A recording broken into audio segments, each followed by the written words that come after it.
Ginbululigan sa pila ka residente kag mga himata sini ang pagpangita sa 57 anyos nga si Helen Aquino sa sapa sa barangay Pulao, Dumangas kahapon sang hapon.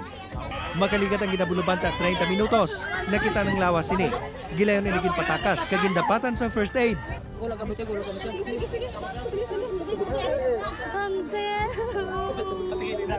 Giningagaw padala sa ospital ang biktima apang wala gid makasalbar.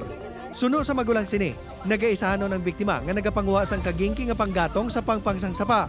Wala sa nakakita kung paano ini nahulog, apang ginapatihan nga ini nakadalinas. Ang tunga sang sapa ang may kadalumon nga lapaw sa tawo, bangod ginkut-kutan ini. Pagpanaog sang ako nilablos nga isa, nagpanghigadon siya ho. Pagpanghigadon niya, sinya nasa lapaya.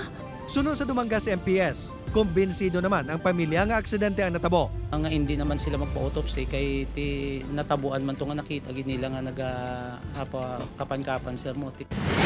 Nasapwan na lang nagalutaw sa suba ang bangkay sa 67 anyos nga lalaki nga si Romulo del Carmen sa barangay Kamangkamang sa Isabela Negros Occidental pasado alas 7 sang gabi sang Mayo 21. Mga residente nga magapangisda kuntani sa lugar ang nakasapo sa biktima. Suno sa Isabela Police, masami nagalagaw-lagaw sa suba ang biktima kag ginapatihan nga nahulog ini kag nalumos. Upod kay Marvin Lauderes, Julius Bilacaon. 1. Western Visayas.